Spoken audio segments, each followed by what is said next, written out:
Tako da bi zdaj prosil gospoda Petroviča za njegova predstavitev. Vaše prosojnice so vključene. Hvala lepa. Moje ime je Dragan Petrovič, prihajam iz Inšpektorata za informacijsko družbo. Danes bom z vami skupaj z Gašparom Žubrom in bom z vami dvakrat po 15 minut, tako da bomo pol ure z vami. Zdaj v začetku jaz bi rad predstavil naš inšpektorat. Je relativno mlad, ukvarjamo se tudi z elektronsko identifikacijo in storitvami zaupanja in ter seveda dostopnost spletišč in mobilnih aplikacij. Vodimo pa tudi zanesljivi seznam zaupanja pri Evropski komisiji, to je seznam, v katerega so v bistvu kvalificirani ponudniki storitve zaupanja in njihove storitve vpisani. Zdaj, zasedba kadrovska, vidimo, da smo letnice, če pogledate, boste videli, da sem dobil sodelavce, ki so zelo malo z nami. Žal moram tukaj povedati, da se poslavlja inšpektor, ki ga tudi imamo in bo naslednji mesec že šel na drugo delovno mesto v gospodarstvo, novim izzivom nasproti. Mi se trudimo seveda nadomestiti to zaposlitev čim prej. Seveda bo treba tudi nek določen čas, da se spet pridobijo znanja, ki se jih ne da tako lahko pridobiti. Zdaj, sama zakonodaja na področju ZDSMA, tukaj lahko vidimo, da, kakor bomo tudi pol videli, da ni tako zakomplicirana na prvi pogled, vendar se zelo močno v nadaljevanju zakomplicira. Velikokrat slišimo od zavezancev, da kaj smo se spet spomnili, tukaj pri nas, na tej strani Alp, ampak če si pogledate, se v bistvu vse začelo z direktivo, ki je v bistvu obvezala našo državo, da je sprejela zakon o dostopnosti spletišč in mobilnih aplikacij in vse zahteve prenesla z zakonom v slovenski pravni red. Imamo tudi nek pravilnik o vzorcu izjave o dostopnosti spletišč. Najbolj pomembni so pa 3 izvedbeni sklepi. Predvsem zelo pomemben je pač sklep, ki določa naše delovanje v celoti v smislu obsega delovanja ter tudi poročanja. Jaz moram pač povedati, da gre za področje, kjer ga v bistvu še nisem, tako zahtevno področje, kjer ga še nisem do zdaj srečal v svoje 23-letni zgodovini, kakor sem inšpektor. Predvsem je problem, ker se zakomplicira z standardom, ta 301.549 v 321, ki zahteva, kakor bo Pol Gašper specifike povedal, se jaz ne bom mešal v to določena ukrepanja, tako na področju spletišč, kakor mobilnih aplikacij. In ta zadeva, bomo videli, sam zakon ima v resnici samo od 5. do 8. člena se je treba pač stvari urediti, kar je zelo malo za en zakon, vendar sklic na standard potem zakomplicira situacijo v celoti. Zdaj, zakon o dostopnosti spletišč in mobilnih aplikacij ima v bistvu zavezance, predvsem državne organe v Republiki Sloveniji, organe samoupravnih lokalnih skupnosti in pa druge osebe javnega prava. Zdaj, kdo so te druge osebe javnega prava, je v bistvu, bomo bolj povedali na drugi prosojnici oziroma drsnici, pravilno slovensko. Predvsem gre tukaj za osebe javnega prava, ki so ustanovljene s posebnim namenom, delujejo v pogojih proste konkurence na trgu z drugimi subjekti, gre za pravne osebe in jih v več kot 50% financirajo državni in lokalni organi ali druge osebe javnega prava. Se pravi, tukaj imamo vedno borbo, kdo je zavezanec, kamben noče biti zavezanec. In tukaj je največji problem dokazovanja in bom rekel, imamo neko tako listo zavezancev, ki šteje približno 3000 zavezancev in se vsi borijo, da niso gor na tej listi. Tako pač to izgleda. Imamo seveda neke izjeme. Vidimo, da je tukaj naša javna radio-televizija izjema. Njih moramo pohvaliti, ker se zelo trudijo v smeri dostopnosti. so proaktivni in omogočajo bistveno več, kot od njih zahteva zakon. Potem so spletišča in mobilne aplikacije vrtcev, osnovnih šol ter srednjih šol. Tukaj so pač seveda obvezani ponujati osnovne informacije o zavodu, informacije o vpisnem postopku in pa druge upravne informacije, kakor so šolski koledar recimo ali pa urniki.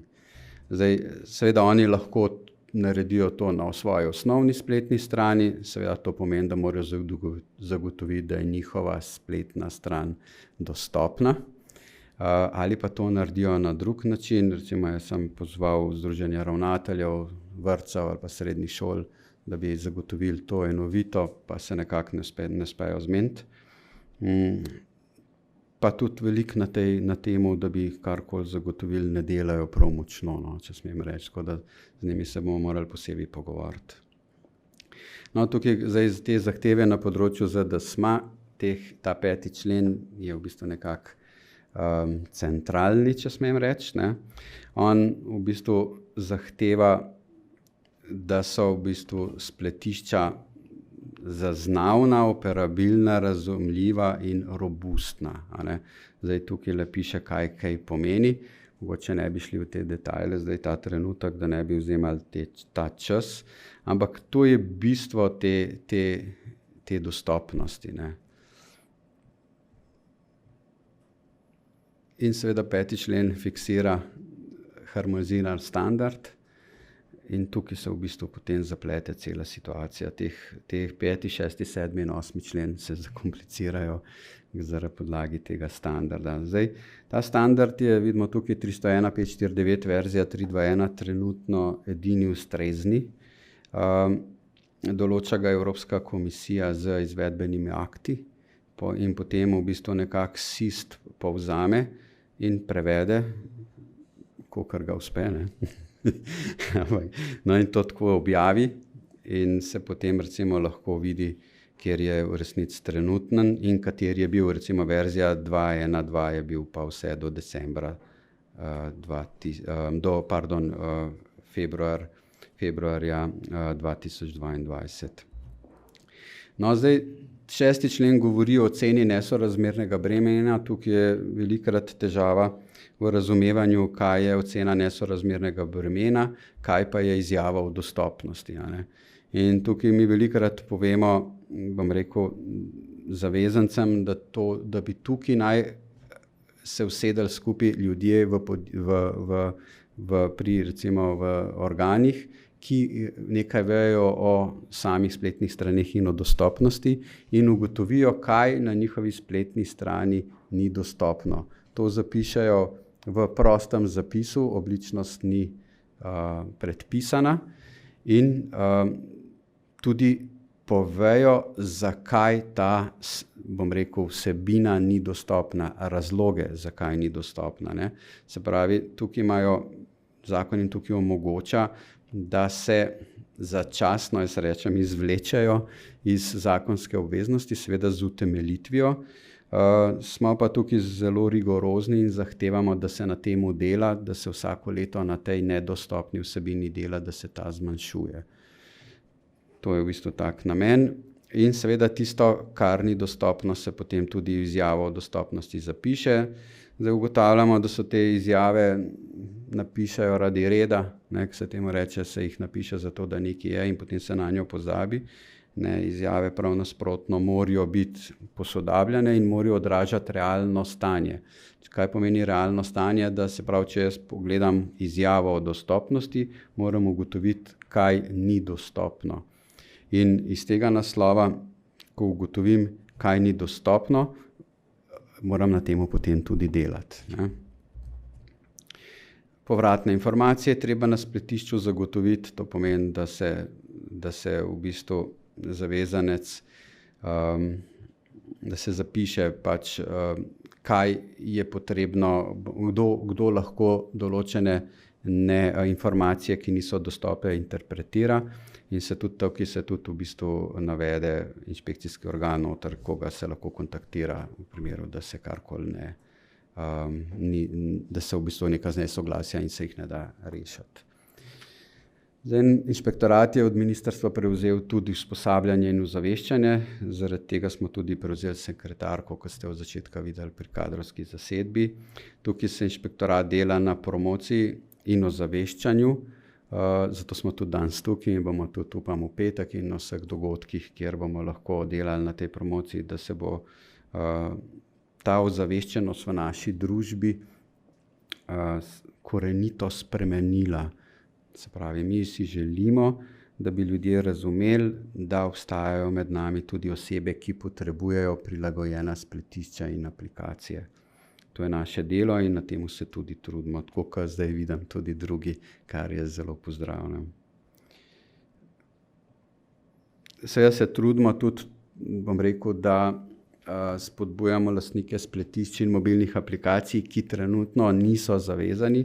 Zakaj rečem trenutno? Zato, ker se pač nabor zavezancev širi tudi na gospodarstvo in seveda to pozdravljamo, zato ker menim, da bojo tudi podjetja prej ali slej dojela, da je zelo pomembno, da prilagodijo svoja spletišča, ker v resnici gre, kot smo prej videli, lepo Tilen razložil, da je četrtina prebivalca potrebuje, če pa vzajemo še, bom rekel, malo pogledamo, če še Evropsko unijo pogledamo, so procenti še malenkost višji, če tukaj vzajemo tudi ostarele in obnemogle, ker prej bomo tudi mi sami na tem, ne.